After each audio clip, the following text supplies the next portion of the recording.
नमस्कार, मेरा नाम स्वाति है और मैं master in Indian knowledge system course कर रही हूँ। आज का जो विषय है वो है भारतीय साहित्य पर, जिसमें कालिदास के बारे में मैं कुछ बताना चाह रही हूँ, उनके जीवन के बारे में, उनकी रचना के बारे में। जैसा कि हम सभी जानते हैं कि वो संस्कृत के प्रसिद्ध कवि भी थे, लेखक, नाटककार थे। उनकी रचना के बारे में हम सभी जानते हैं। और उनके जो महाकाव्य थे, खंड काव्य थे, नाटक थे, कितने महत्वपूर्ण हैं और कितने फेमस हैं, लोकप्रिय हैं। और जैसा कि हम जानते हैं कि कालिदास का जो इतिहास रहा है और उनकी निजी ज़िंदगी कितनी चुनौतीपूर्ण रही है, क्योंकि वो पहले जो थे अज्ञानी थे, मूर्ख थे, और कैसे अज्ञानी से ज्ञानी तक का सफ़र उन्होंने तय किया था। जैसे एक कथा है, कहानी है कि उनकी एक विद्युत्मा नाम की विदुषी थी, जो काफ़ी ज्ञानी थी, बहुत ही ज्ञान उनको प्राप्त था, और जिसके कारण उनको घमंड काफ़ी था कि कोई उनको शास्त्रार्थ में हरा नहीं सकता था। बहुत सारे पंडित उनसे हार चुके थे।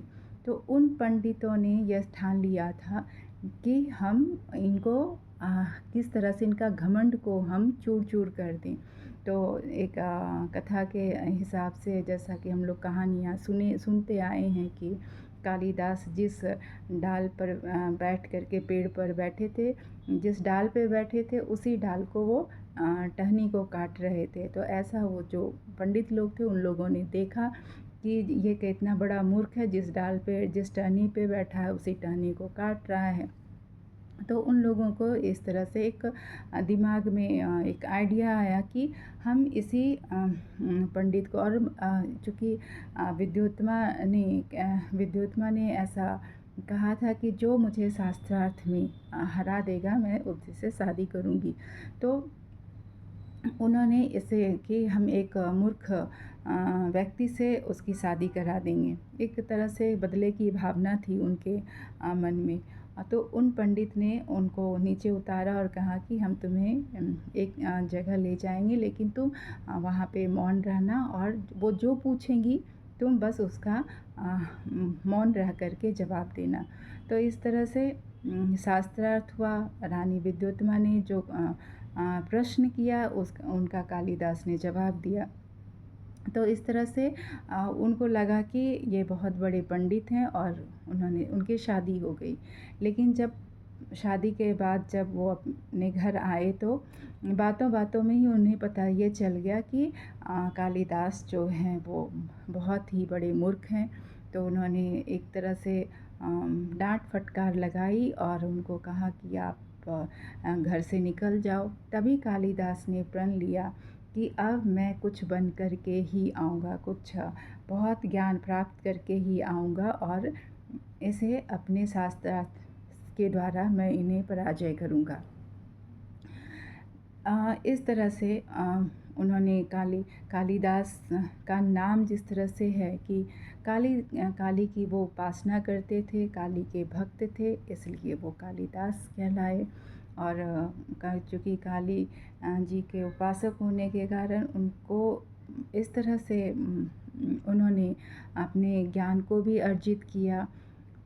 इनके जो काल हैं, एक्चुअली कालिदास के काल के बारे में भी काफ़ी विवाद रहा है कि बहुत सारे विद्वानों का विभिन्न मत रहा है कि ये किसी ने ये कहा कि प्रथम शताब्दी ईसा पूर्व से के थे कालिदास, कोई कहते थे तृतीय चतुर्थ, इस तरह से विवादास्पद है।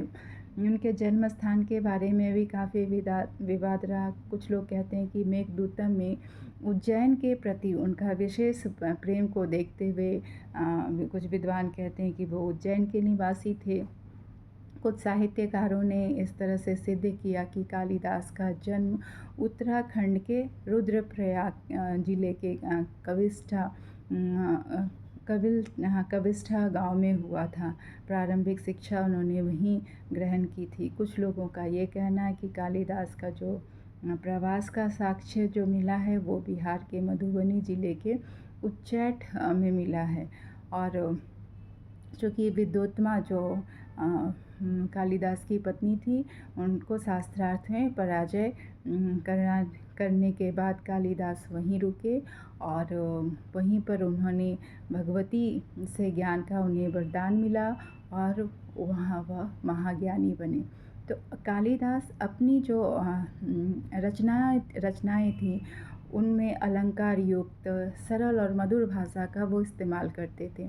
अपनी रचनाओं में वो श्रृंगार रस का भी बखूबी वर्णन करते थे। चूँकि उन्होंने जो भारत की पौराणिक कथाओं और दर्शन को आधार बनाकर जो राष्ट्र के समग्र जो भारतीय जीवन और दर्शन के जो विविध रूप थे, उनके मूल तत्व को निरूपित किया है और उनकी विशेषताओं के कारण जो राष्ट्र की जो समग्र राष्ट्रीय चेतना को एक नए स्वर्ग में पिरोने की कोशिश की है। इसलिए कुछ लोग उन्हें राष्ट्र कवि भी कहते हैं, राष्ट्रीय कवि का भी दर्जा दिया है। अभिज्ञान शाकुंतलम कालिदास की सबसे प्रसिद्ध रचना है और चूँकि और इसका अभिज्ञान शाकुंतलम का जो अनुवाद है ये यूरोपीय भाषाओं में भी किया गया है। और इस तरह से इतिहास जो मिली जानकारी के अनुसार जो है ये कालिदास इतने विद्वान थे कि वो विक्रमादित्य के दरबार में 9 रत्नों में से एक रत्न थे।